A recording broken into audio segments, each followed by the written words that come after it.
Hi guys, so there are many types of Brexiteers. There are the Brexiteers who just don't understand Brexit, but there are also Brexiteers who are willing to do a complete U-turn, a 180, on positions that they've held in the past. Now this is the Right Honourable George Eustice. I've talked about him before. He's the current Secretary of State for Environment, Food and Rural Affairs. Now, George is not one of those Ramoners who jumped on board Boris Johnson's Brexit bus. He is a dyed-in-the-wool Brexiteer. And to prove this point, in the 1999 European Parliament elections, Eustice stood unsuccessfully as a UK Independence Party candidate in the southwest of England. So he's someone who has always believed in Brexit. Back in 1999, over 20 years ago, he wanted the UK to leave the EU. Now, we can jump forward a little bit to 2016, where he posted this comment as part of the Vote Leave campaign. It says here, farmers will be better off if we vote to leave the EU. It goes on to say, EU regulations make life hard for the UK's farmers. If we have the courage to vote leave and take back control is one important aspect I want you to remember. We would be free to think again and could achieve so much for farmers and our environment. And he was the farming minister at the time. Now, I want to show you this interview that he gave recently, a couple of days ago, where he's talking about the restrictions that are on farmers and the fishing industry, but I want to focus mainly on farming, where there are veterinary checks that need to be carried out on goods.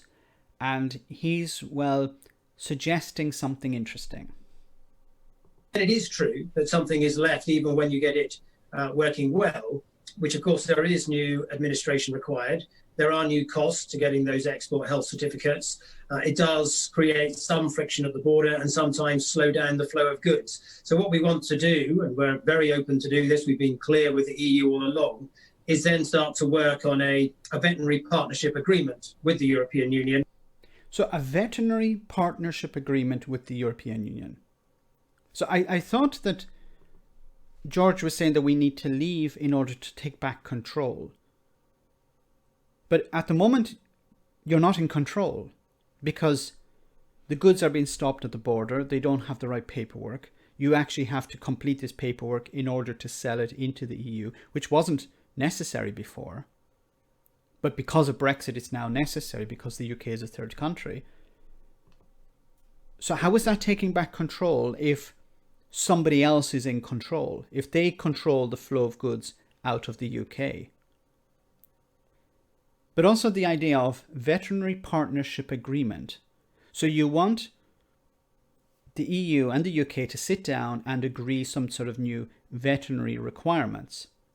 But the veterinary requirements were set up years ago when the UK was a member, and the UK was part of they were part of the entity that was writing those agreements, that were sitting down and writing those rules. The UK used to be a rule maker. Now it's a rule taker because of people like George Eustice. They promoted Brexit.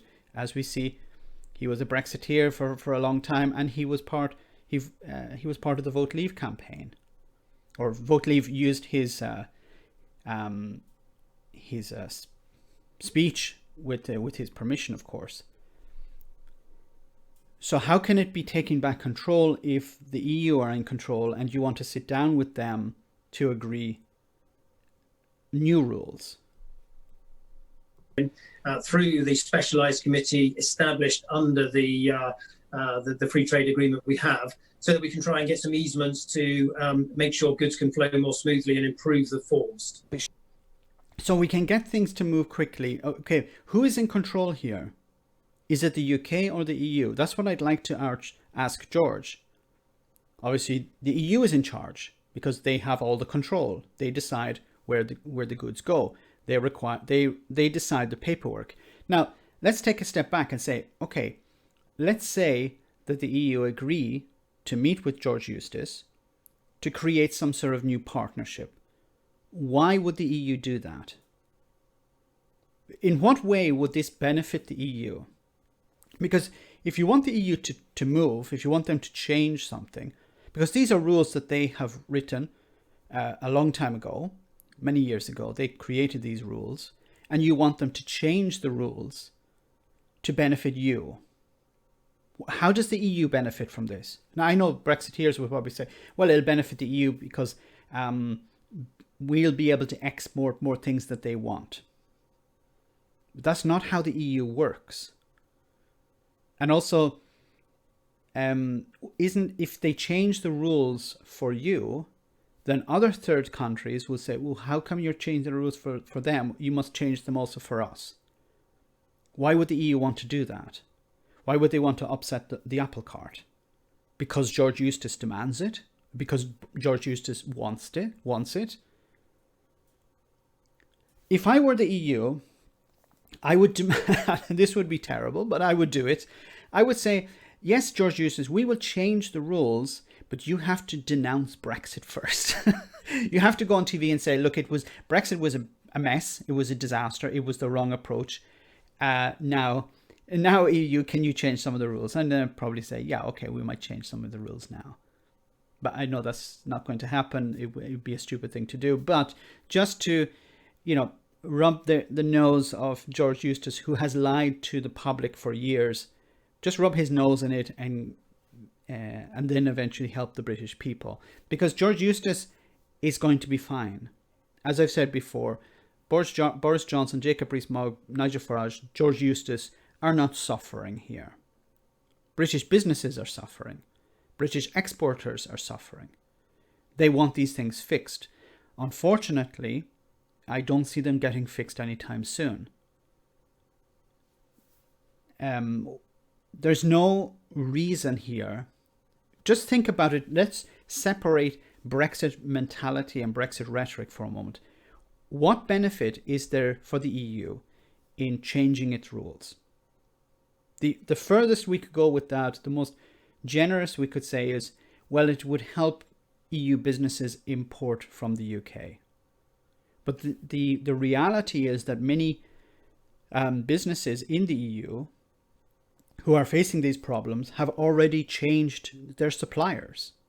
I did a report, I showed you a video recently where an expat or immigrant store chain in Belgium, I think it was, had changed their UK supplier to an Irish supplier because they were able to guarantee their customers a product. Many businesses around the EU who used to deal with the UK have moved on and decided, look, I'm going to purchase from other parts of the EU. It arrives faster in many cases. If it's coming from Ireland, maybe not, but from other parts of the EU, it's arriving faster. And there's no extra paperwork. If I want to purchase something from the UK, many businesses want to purchase from the UK, but they're not going to wait until things are fixed. They're going to look for other suppliers. And you can't blame them for that.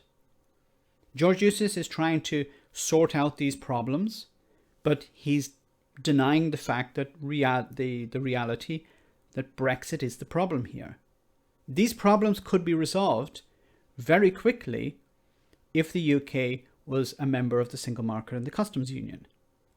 If George Eustice really cared about fixing these problems, he'd be demanding of Boris Johnson to rejoin the single market and the customs union. I wish farmers and fishermen who may be listening to this, go to your MP, demand that your MP put pressure on Boris Johnson to rejoin the single market and the customs union, because that would fix your problems. That would eliminate the paperwork that you're trying to complete on a daily basis. There was no requirement to have this paperwork. People like George Eustice wanted you to have that paperwork. And you're suffering the consequences, but he is not. Let me know in the comment section, guys, what you think. As always, your comments are greatly appreciated. Thanks a lot. I want to say a big thank you to all of my patrons. You ensure that this channel continues to exist. I'm eternally grateful for all of your support. If you join Patreon, you will receive instant access to our Discord server, where we have both audio and video chats. You can chat with me and other patrons, where we discuss important and non-important issues. Becoming a patron per month costs about the same as a large coffee, so why not check it out?